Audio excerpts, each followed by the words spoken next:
I'm back for another one, and I'm still working on my 1987 Porsche 944 Turbo. But today is an exciting day, and that's because my wiring harness has finally arrived, all the way from the Netherlands. So stick around while I unbox it, take a closer look, and get this thing installed.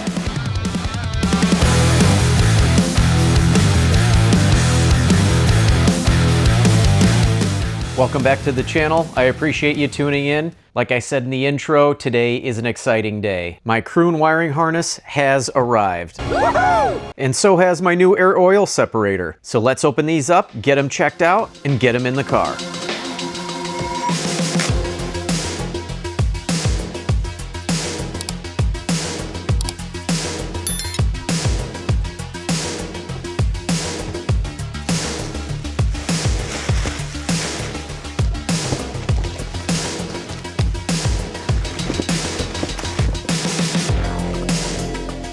All right, so now that I've removed all the packing material, I can see here that they did ship me back my original harness that I shipped over to them. And the reason why I had to do that was because they did have to reuse the original KLR connector. And overall, this is absolutely gorgeous. They are made with new modern wiring that should hopefully withstand all the heat cycles and provide all of the correct signals. All of the connectors are the new Bosch type that have the spring release instead of having to get a 90-degree pick and pull out that retaining clip. Everything just looks absolutely gorgeous. And I can't believe they still make these firewall grommets new. That's mind-boggling, although they do not make the KLR harnesses new anymore. So here is the DME connector, and you can see that this one is black as opposed to the original that was white. That's fine. So this has got to be for the oil level sender, and they do use brand new connectors on this. I did notice that for the turbo thermostat, it looks like they give you the option of the kind of straight push-on method, or another one that's more of a 90-degree, kind of like how the oil level sensor is. So I'm going to have to decide whether I want to keep it this way, because I think it makes more sense to have it come in from the side and push down as opposed to coming down from the top. But I'll make that decision later. So you also get a couple of keychains and some stickers, and I will definitely be adding that to my toolbox sticker collection.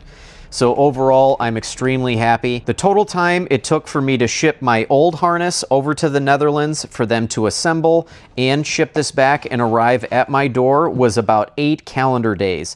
So that is an exceptionally short amount of time. I was expecting at least 3-4 weeks before this arrived, but it's here, and today is the day it goes back in the car. So in my previous video, I replaced my alternator to starter wiring harness. And while I was doing that, I temporarily installed my old air oil separator just so I could get the configuration or the routing of the wiring correct. Now, originally, I was planning on leaving that uninstalled or the new one uninstalled while I route the new DME harness just to have a little bit more room. But honestly, I think I'm going to go ahead and install my new AOS first so that I know exactly the route that the wiring needs to go. So that'll be the first job that I tackle today, and then I'll move on to the wiring harness. And that means I will have to tackle something that I am absolutely dreading. And if you see right here, there is a little bit of what looks like a rubber plug, but it's actually connected, so this will have to be cut off. And what goes through here is the factory vacuum line that goes to the KLR itself. So essentially, this plastic hose needs to go through what will be this hole, and you'll see it comes through on that side right there. And this is an absolute nightmare to get through. I have had to replace these on a friend's car about a year ago, and getting this line through that hole is an absolute nightmare. I am going to try with some lubricant to see if I can get it to slip through. There is another method that Tom from Car Pokes had listed where he basically slipped a threaded rod through this hole and was able to pull it back through. But in my experience, the only way that we were able to get that through, and this was the decision of the owner of that car, we actually drilled it out. What did you just say? So what I'm gonna do first is cut this off, see if I can put it through with some lubricant, and if not, I'm gonna have to drill it out. But first, I'm gonna install my new air oil separator.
So making some progress. The new air oil separator is installed. I talked about in a previous episode that normally on a 944 turbo, if you have the stock downpipe, it is impossible to get the air oil separator out or in without having the turbo removed. But because I have this aftermarket Fab Speed downpipe, I am able to get not only the air oil separator in and out, but I will show in an upcoming episode, so be sure to subscribe, how you can get the heat shield in as long as you do not have the factory downpipe. And I was also able to get the KLR vacuum line through the grommet. It was actually a lot easier than I expected. I just removed that plug that was in there from the factory. If you have a naturally aspirated car, obviously you would just leave that alone. But with just a little bit of silicone spray, I was able to push this through enough that I could grab it with some pliers and then pull it through. And obviously, because I had essentially crimped the end of this with the pliers, I just clipped that off, but it was only maybe 1/4 of an inch or 1/2 an inch or so. So the next step is to get this harness in the car, and I will start by getting these wires through the firewall and then getting this grommet secure on the firewall.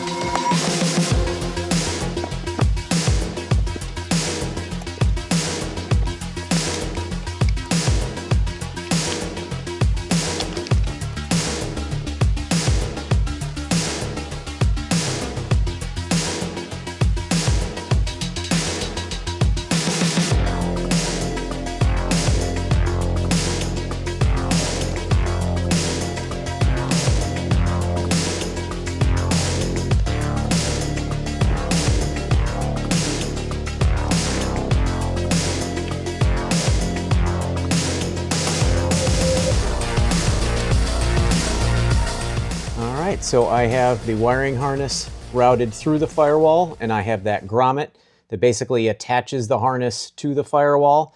You really have to kind of finagle it to get it in there.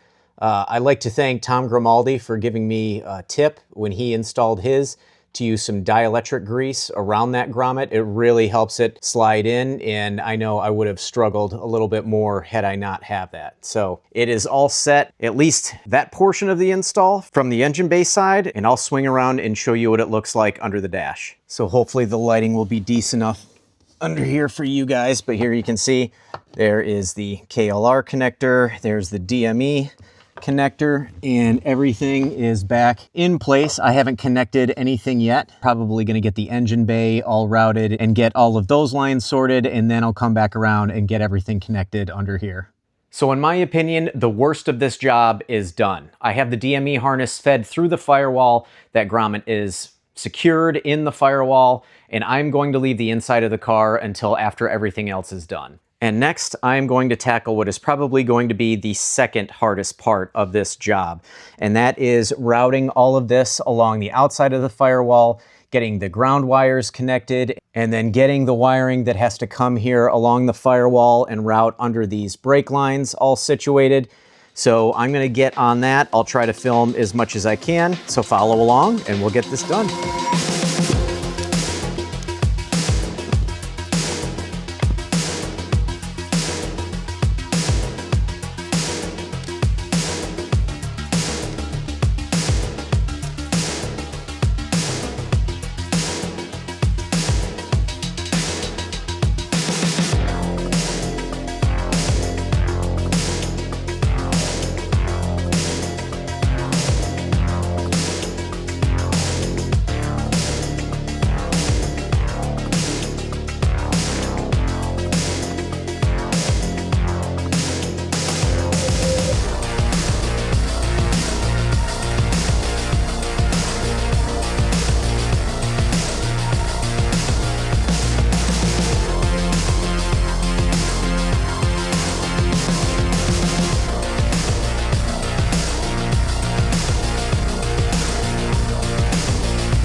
So here's an update. This has taken quite a bit of time.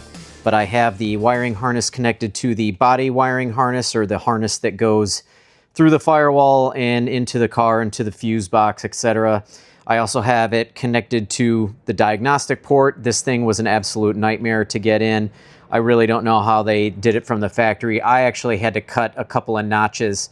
Might be kind of hard to see, but in order to get a little bit more flexibility within that part of the harness, and I was able to get it over the lip and then be able to kind of fish it up through the rest of that hole. But I never use this port. I don't think very many people do. Really, the only thing you use it for at this point in these cars' lives is to set the idle, but it's still debatable whether even that's necessary. But I basically have all of the lines put back together. I did find it easier to get this done by removing everything. I took off the control module from the bracket, and that was the easiest way for me to get a hold with my hands and be able to force it through. But I have all of the other lines run except for this vacuum line here for the vacuum valve, but that's easy enough to run. So essentially everything from the firewall is pretty much hooked up.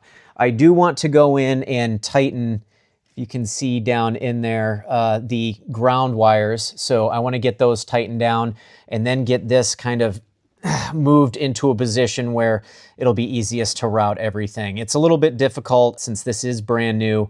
You know, from the factory, these kind of had like a U shape, and I believe they basically ran over this side of this water neck and ended up being held onto this bracket here with some wire clips, much like these right here. So I am basically almost all done. I already have the knock sensor plugged in. So I'm gonna finish routing everything up to the front and then get the oil level sensor wiring, etc., and as well as the oil pressure sensor wires, get those routed down behind the timing cover, get the car up in the air a little bit, get those all connected underneath, and then I'll just about be done with this harness.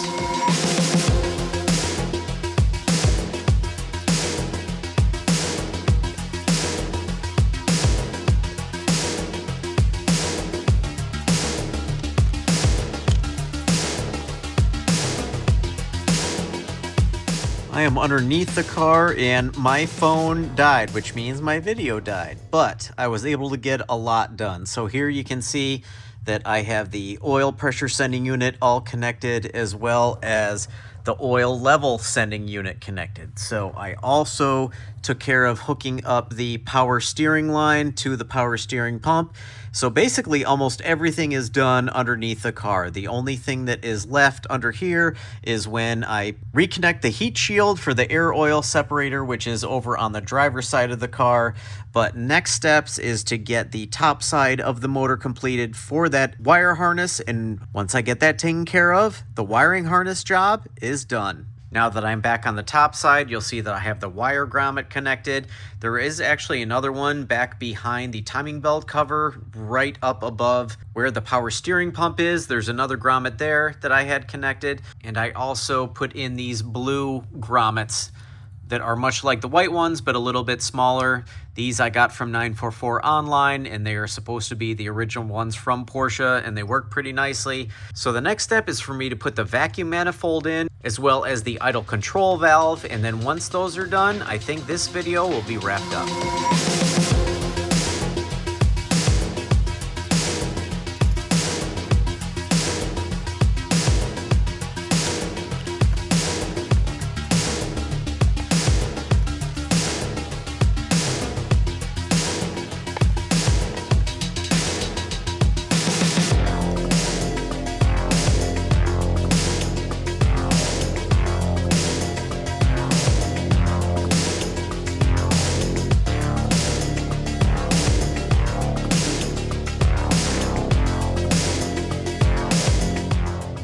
That basically completes the installation of this brand new Kroon wiring harness for this 1987 Porsche 944 Turbo. Great success. So I've installed the vacuum manifold as well as all of the other vacuum lines that go along the firewall, and everything is routed in its general position. In the next video, I will go over the heat shield that covers the air oil separator that I'm able to install and remove because I have the aftermarket Fab Speed downpipe. I also need to put in the J-boot as well as the intake manifold and the fuel rail. But that will all happen in the next video. So be sure to like this video, subscribe, and hit the notification bell so you'll be notified when I upload the next video, when I button up this 1987 944 Turbo, turn that key, and really hope that everything works after I spend all of that time, money, and effort on that Kroon wiring harness. So thanks for sticking around this long, and I'll catch you on the next one.